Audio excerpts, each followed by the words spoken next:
My brother pushed me out of my wheelchair at our family reunion. "Stop faking for attention," everyone laughed as I lay on the ground. What they didn't know was that my doctor was standing right behind them. He cleared his throat and said 5 words that ended everything. The concrete hit my palms first, then my shoulder, then my head. Not hard enough to black out, but hard enough that the world tilted sideways and stayed there. The backyard spinning like I was drunk, even though I hadn't touched the beer cooler. 50 people staring. Some were laughing, a few were filming. My brother Tyler stood over me, chest heaving, face red with righteous anger, and 3 Bud Lights. "Stop faking for attention," he said, loud enough for everyone to hear. Loud enough for the neighbors 3 houses down to hear. "The act's getting old, Marcus." I lay there on the sun-baked concrete of my aunt's patio, my wheelchair tipped on its side 2 feet away, one wheel still spinning slowly in the July heat. My right leg was twisted at an angle that sent lightning bolts of pain up my spine, the kind of pain I'd learned to breathe through over the past 26 months, the kind that made my vision white out at the edges. The family reunion continued around me like I was a piece of lawn furniture that had fallen over. Someone turned up the country music. A kid ran past, chasing a wiffle ball. The smell of burgers on the grill mixed with cut grass and the sharp, coppery taste of blood in my mouth from where I'd bitten my tongue. "Get up, Marcus," Tyler said, and I could hear the satisfaction in his voice, the vindication. "Everyone's watching. Time to drop the charade." I tried to push myself up. My arms shook. The concrete had scraped my palms raw. I could see tiny pieces of gravel embedded in the meat of my left hand, blood welling up around them like garnets. "Look at him," Tyler announced, turning to address our assembled relatives like he was a prosecutor, and this was his closing argument. "He's been milking this wheelchair thing for 2 years, ever since the accident that nobody actually saw. I was there," my mom said from somewhere in the crowd. Her voice was weak, uncertain, the voice of someone who'd been beaten down by 2 years of family gatherings exactly like this one. "You found him at the bottom of the stairs," Tyler corrected. "That's not the same thing as witnessing it. For all we know, he threw himself down on purpose." The crowd murmured. Agreement. Consideration. That makes sense, doesn't it? My cousin Jake, 23, worked at Best Buy, still lived with his parents, stepped forward from the circle of relatives. "Dude, I've seen him walk. At the Jewel Osco on Roosevelt Road. Last month. He was in the cereal aisle." The murmuring got louder. Heads nodded. "Of course. I knew it. Always suspected." "That was physical therapy," I managed from the ground, my voice coming out smaller than I wanted, weaker. "I told everyone about the outpatient program at Rush." "Sure it was," Tyler interrupted. He kicked my wheelchair. The aluminum frame rang like a bell. "Meanwhile, you've been collecting disability checks and living in Mom's basement rent-free for 2 years, playing video games, ordering DoorDash on her credit card, living the dream while the rest of us work for a living. Because I can't work. Because you won't work." Tyler's face was so close I could smell the beer and barbecue sauce. "There's a difference, little brother." My Uncle Richard, Dad's younger brother, the one who sold insurance and drove a Lexus and talked about personal responsibility at every holiday, pulled out his Samsung Galaxy, held it up like he was documenting a crime scene. "I'm recording this," he announced, "for evidence. We've all been enabling this behavior for too long. It's time someone stood up for the truth." I looked around for support, for anyone. My mom stood near the picnic table, wringing her hands. My Aunt Linda, Mom's sister, the one who'd organized this reunion, who'd insisted I come even though I'd tried to cancel 3 times, stood with her arms crossed, lips pursed in judgment. My grandmother sat in her lawn chair under the oak tree, fanning herself with a paper plate, watching me like I was a disappointing television show. Nobody moved to help. "The doctors said," I started. "The doctors said maybe," Tyler interrupted. He was on a roll now, playing to the crowd, feeding off their attention. "Maybe you'll walk again. Maybe it's permanent. Maybe.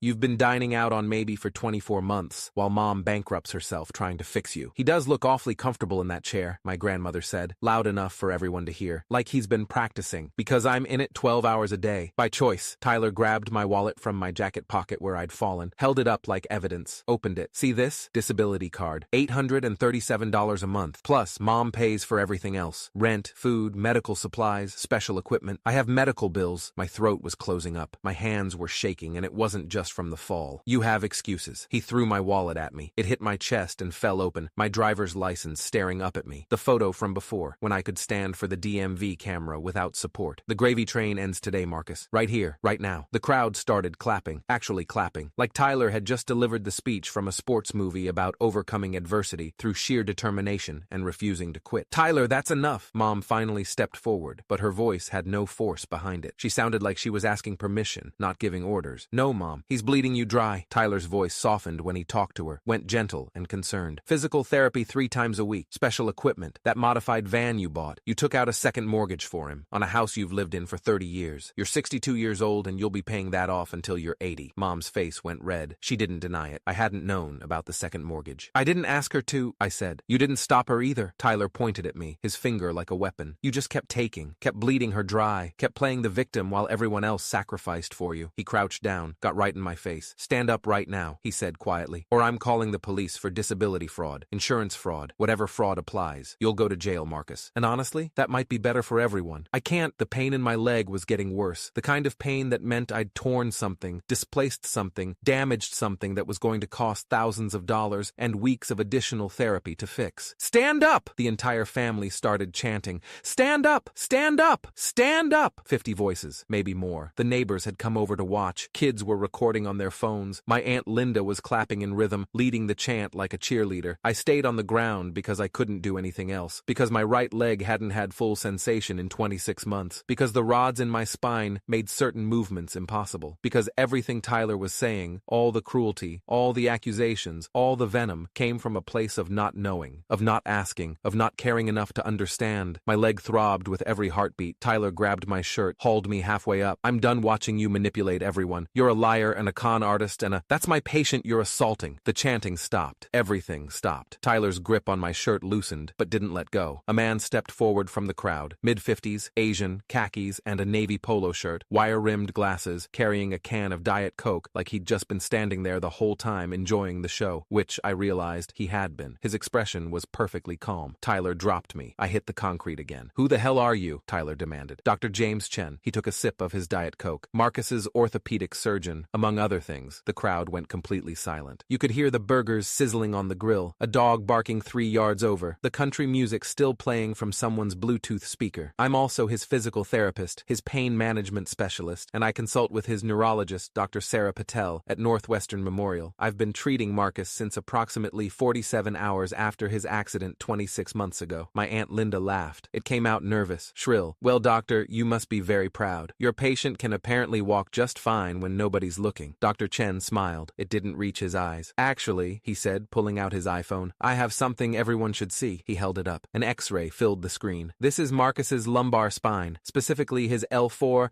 and L5 vertebrae. He zoomed in with 2 fingers. See these metal rods? 4 of them. And these screws? 14 total. That's from his spinal fusion surgery, performed by me 14 months ago at Rush University Medical Center. The surgery took 7 hours. The recovery took 6 months. Nobody spoke. Tyler had gone very still. The reason Marcus can stand during physical therapy sessions is because we're systematically training his body to handle short distances with a walker. Currently, he can manage approximately 47 meters before the nerve damage causes pain severe enough to require immediate rest. That's about 5 minutes of mobility. After that, the damaged nerves begin firing incorrectly, and he experiences what we call neuropathic pain. Imagine someone driving nails into your leg while simultaneously shocking you with a cattle prod. He swiped to another image. Here's his sciatic nerve, right side. See this area here? He pointed to a place on the screen that looked darker, damaged. That's permanent nerve damage from the fall. It's why his right leg has limited proprioception. That's the ability to sense where your body is in space, and why he can't bear significant weight for extended periods. The nerve misfires. Sometimes his leg just gives out. No warning. My cousin Jake had backed away from the circle, disappeared toward the house. The orthotic brace he wears, the one that costs $4,000 and isn't fully covered by insurance, provides stability. But it's not a cure. There is no cure. This is his life now. Dr. Chen's voice remained perfectly level, clinical. Every day is painful. Every step is uncertain. Every moment in that wheelchair is a reminder of what he's lost. He looked directly at Tyler. But sure, he's faking. Dr. Chen held his phone higher so everyone could see. Then he swiped again. This is a video I recorded approximately 7 minutes ago, starting from when I arrived at this lovely family gathering. He pressed play. Tyler's voice came through the speaker. Stop faking for attention. The sound of me hitting the concrete, the laughter, the chanting, all of it. Dr. Chen let it play for 30 seconds, then stopped it. I recorded everything, he said calmly. The assault, the verbal abuse, the crowd participation, the public humiliation of a disabled man by his own family. He looked at my Uncle Richard. You're not the only one gathering evidence today, Richard. Uncle Richard's phone was still up, still recording. His hand was shaking now. Tyler stumbled backward, hit the picnic table.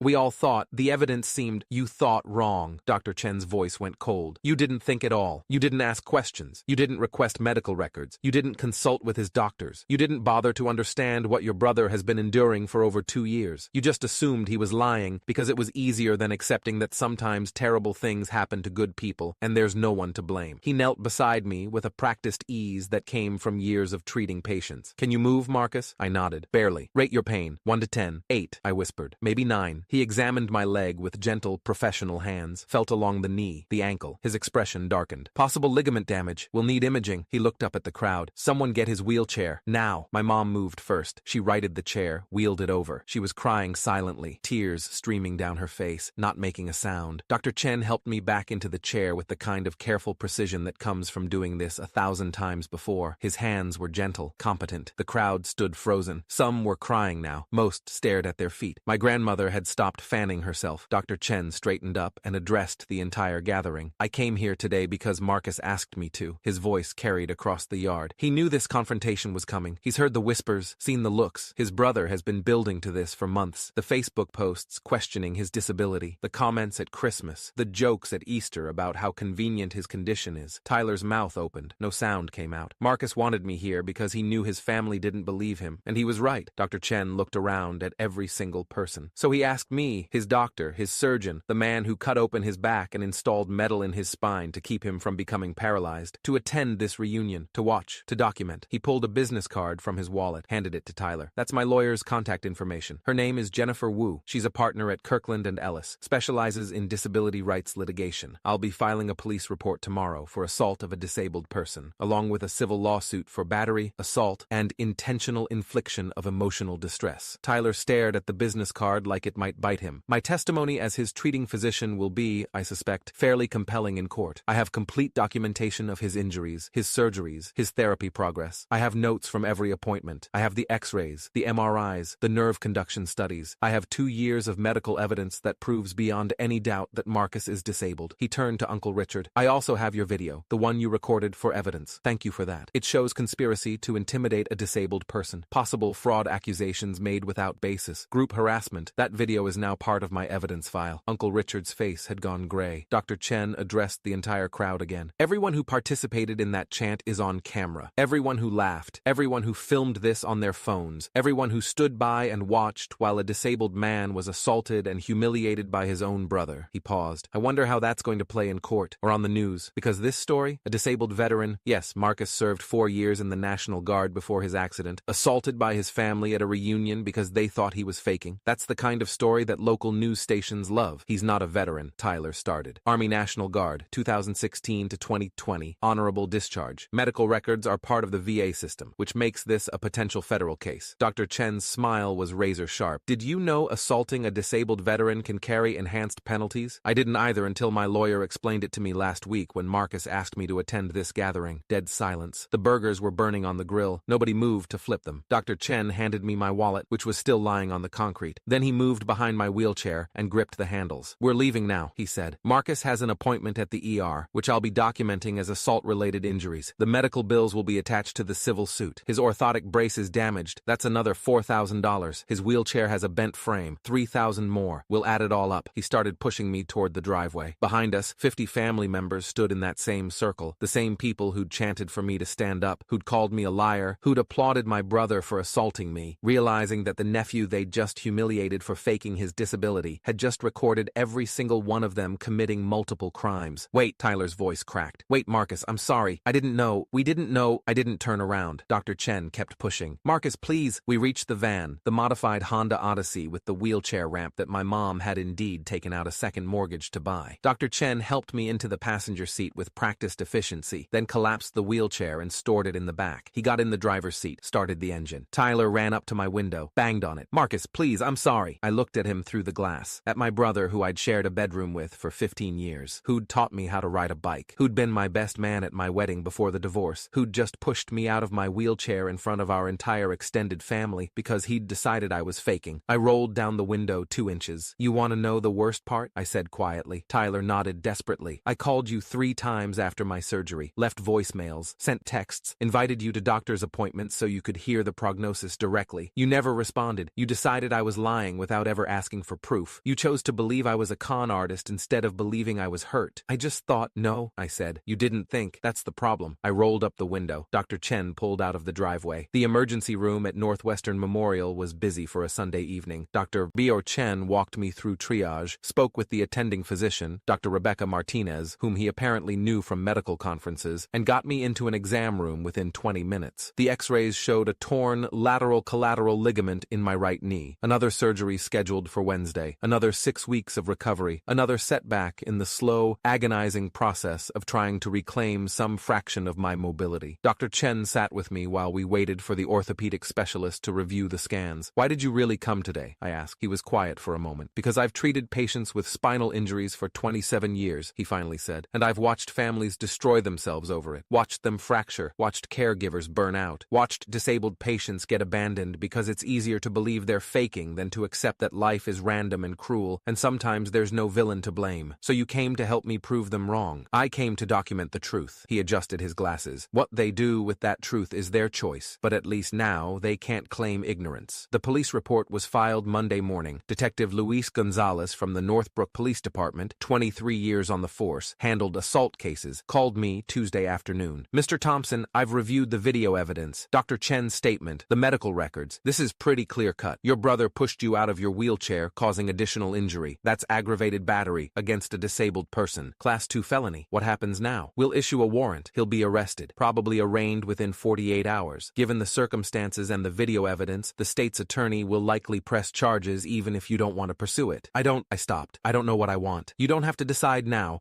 but Mr. Thompson, families like yours, they don't change unless there are consequences. Real consequences. Legal consequences." He was right. I knew he was right, but Tyler was still my brother. Tyler was arrested Wednesday morning, posted bail by Wednesday afternoon. His lawyer, some guy from his gym who did personal injury cases, called me Thursday. "My client wants to apologize, wants to make this right. If you'd be willing to drop the charges." "I'm not pressing charges," I said. "The state is. Talk to the state's attorney." "Right, but if you testified that it was a misunderstanding." "It wasn't a misunderstanding. It was assault. Recorded by multiple cameras. Witnessed by 50 people. There's no ambiguity here. He's your brother. He pushed me out of my wheelchair because he decided I was faking a disability. That's not brother behavior. That's criminal behavior." I hung up. The civil suit was filed Friday. Jennifer Wu, the lawyer Dr. Chen had referred me to, 54 years old, Harvard Law, specialized in disability rights for 22 years, sat across from me in her downtown office with a view of the Chicago River. "We're suing Tyler for battery and intentional infliction of emotional distress, but there's a larger case here." "What do you mean?" "Your Uncle Richard, your Aunt Linda, everyone who participated in that chant. They created a hostile environment. They conspired to harass and intimidate you. That's actionable under disability rights law. You want me to sue my entire family? I want you to send a message." Jennifer leaned forward. "Marcus, I've handled hundreds of these cases. Disabled people getting abused by family members who think they're faking. It's more common than you'd think, and it almost never ends well because the disabled person is isolated, financially dependent, scared of losing their support system, so they stay quiet.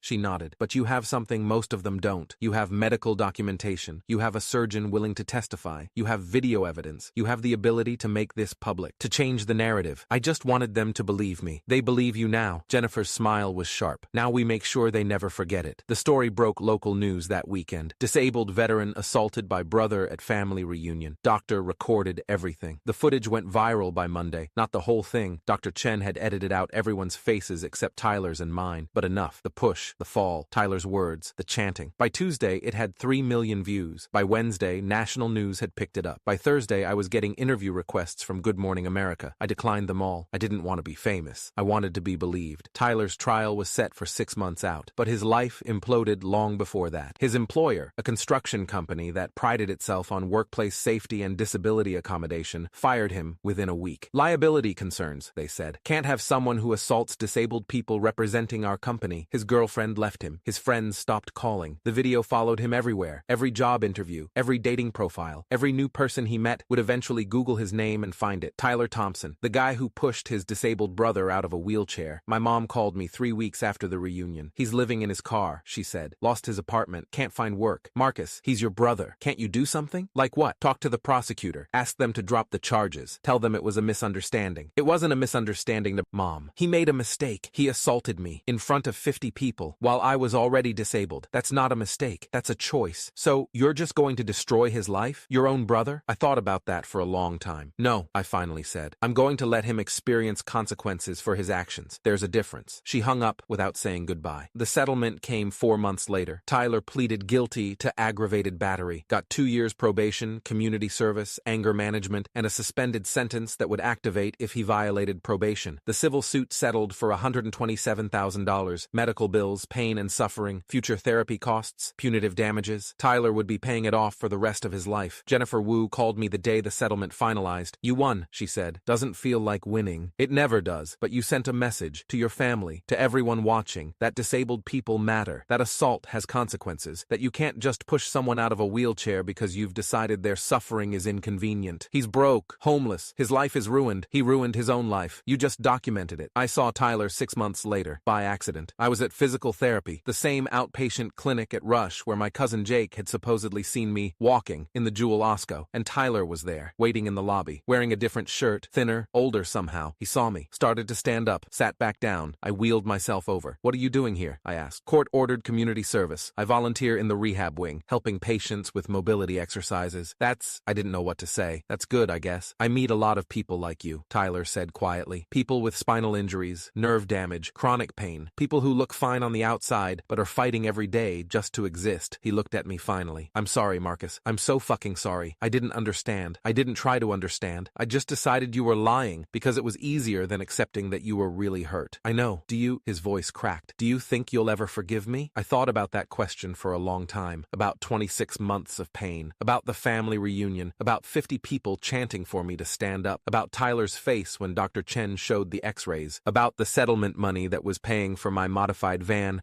and my medical bills and my future, about my brother living in his car because he'd assaulted me. "I don't know," I finally said. "Ask me again in a year." Tyler nodded. "That's fair." A year later, Tyler asked me again. We were at a different physical therapy clinic, one in Evanston where I'd transferred for specialized nerve stimulation treatment. Tyler had moved there too, was working as a paid aide now, had an apartment, was rebuilding his life brick by brick. "Do you forgive me?" he asked. And this time, I knew the answer. "I forgive you for not understanding, for not asking questions, for believing I was lying without proof." I looked at him. "I don't forgive you for pushing me out of that wheelchair, for humiliating me in front of our family, for choosing cruelty when you could have chosen compassion. I'm not sure I'll ever forgive you for that." Tyler nodded slowly. "That's fair too. But," I continued, "I see you trying. I see you working with other patients. I see you learning. I see you becoming someone who understands what I've been living with. That matters. Does it change anything? It changes everything. You're not the same person who pushed me. I'm not the same person who got pushed. We're both different now. Better? Different." I started wheeling toward the exit. But maybe different is enough. 2 years after the reunion, I got invited to speak at a disability rights conference in Springfield. Dr. Chen had recommended me. The organizers wanted to hear about my experience, about family members who don't believe, about the importance of documentation, about fighting back. I almost said no. Then I thought about all the people sitting in wheelchairs right now, dealing with families who think they're faking, who are facing the same skepticism, the same cruelty, the same isolation. So I said yes. The speech lasted 20 minutes. I told them everything. The fall down the stairs, the surgery, the months of therapy, the family reunion, Tyler pushing me, Dr. Chen stepping forward with evidence, the aftermath. When I finished, the room was silent. Then someone started clapping. Then everyone was standing, those who could stand, and the applause filled the convention center like thunder. After, a woman in her 30s approached me. She was in a wheelchair too. "Multiple sclerosis," she said. "My family thinks I'm faking," she told me. "They say MS isn't real, that I'm just depressed, that I need to try harder." "Do you have medical documentation?" 3 neurologists, brain scans, everything. "Show them, make them look, make them understand that their ignorance is not your burden to carry." She started crying. "What if they still don't believe?" "Then you document it," I said, "and you protect yourself, because you matter. Your pain matters. Your disability matters. And anyone who can't accept that doesn't deserve access to you." She hugged me, held on for a long time. When she pulled back, she said, "Thank you for fighting back, for showing us it's possible." 3 years after the reunion, my mom called. "The family wants to have another gathering," she said carefully. "Thanksgiving, small, just immediate family. Tyler will be there. We're hoping you might come. Will anyone apologize?" Silence. That's what I thought. "Marcus, they feel terrible about what happened. Feeling terrible isn't the same as apologizing, isn't the same as acknowledging what they did, isn't the same as changing. Can't you just—" "No," I said firmly. "I can't just get over it. I can't just move on. I can't just pretend it didn't happen because it's uncomfortable for everyone else. They destroyed me in front of 50 people. They called me a liar and a con artist and a burden. They chanted for me to stand up. They filmed it and laughed. And now they want me to come to Thanksgiving like nothing happened? So you're saying no?" "I'm saying they need to apologize. Really apologize. Specifically. For specific things. Not a blanket. We're sorry if we hurt you. But I'm sorry I chanted. I'm sorry I laughed. I'm sorry I called you a liar. I'm sorry I filmed you on the ground. I'm sorry I didn't help you. Every single person who participated owes me that. That's a lot to ask. It's the minimum to ask." My voice was steady. "I was their family too. They were supposed to protect me. Instead, they attacked me. If they can't own that, if they can't apologize for it, then they haven't changed. And I have no interest in sitting at a table with people who think my disability is negotiable." Mom was quiet for a long time. "I'll tell tell them, she finally said. 3 people apologized, out of 50. My Aunt Karen, not Linda, different aunt, the one who'd stood in the back crying during the chanting. She sent a handwritten letter, 5 pages, detailed, specific, explaining what she'd failed to do, why she'd failed, what she'd learned since. My cousin Sarah, Jake's younger sister, she was 16 at the time, hadn't participated, sent me a card and a donation to the disability rights organization I now volunteered with. And Tyler showed up at my apartment on a Tuesday afternoon, no warning, just knocked on the door. I answered. He stood there with a folder in his hands. I've been working with Dr. Chen, he said without preamble, learning about spinal injuries, nerve damage, chronic pain management. I've been volunteering at Rush for 2 years now, doing mobility exercises with patients, learning their stories. He held out the folder. These are letters from 12 people I've worked with, people like you, people I've helped. They all agreed to let me show you. I wanted you to see that I've changed, that I understand now, that I've spent 2 years trying to become someone worthy of your forgiveness. I took the folder, didn't open it yet. I'm sorry I pushed you out of your wheelchair, Tyler continued, and his voice cracked. I'm sorry I called you a liar. I'm sorry I led that chant. I'm sorry I chose cruelty over compassion. I'm sorry I didn't believe you. I'm sorry I didn't ask questions. I'm sorry I let my resentment about your disability, about the way it changed Mom's life, changed our family. I'm sorry I let that resentment turn into hatred. You didn't deserve that. You were suffering and I made it worse. I'm sorry. I looked at my brother, at the man who'd destroyed me, at the man who'd spent 2 years rebuilding himself. Come in, I said. We talked for 3 hours about the reunion, about the aftermath, about his time homeless, about learning to work with disabled patients, about seeing me in every person he helped, about understanding, really understanding, what I'd lost. When he left, he turned back at the door. I don't expect you to forgive me, he said. I know what I did. I know I can't undo it, but I want you to know I'm different now. Better. Because of you. You're different because of you, I corrected. Because you chose to change. But Tyler, don't make me your redemption story. Don't make my disability the thing that taught you empathy. That's not fair to me. He nodded slowly. You're right. I'm sorry. You're right. After he left, I opened the folder, read all 12 letters, each one from a person Tyler had helped, each one describing his patience, his gentleness, his understanding, each one a small piece of evidence that people can change, that cruelty doesn't have to be permanent, that sometimes, not always, but sometimes, the people who destroy us can become better. I didn't know if I'd ever fully forgive Tyler, but I could see him clearly now, not as the villain in my story, but as someone who'd made a terrible choice and spent years living with the consequences, someone who'd hurt me deeply and was trying, really trying to be better. Maybe that was enough. Maybe it had to be.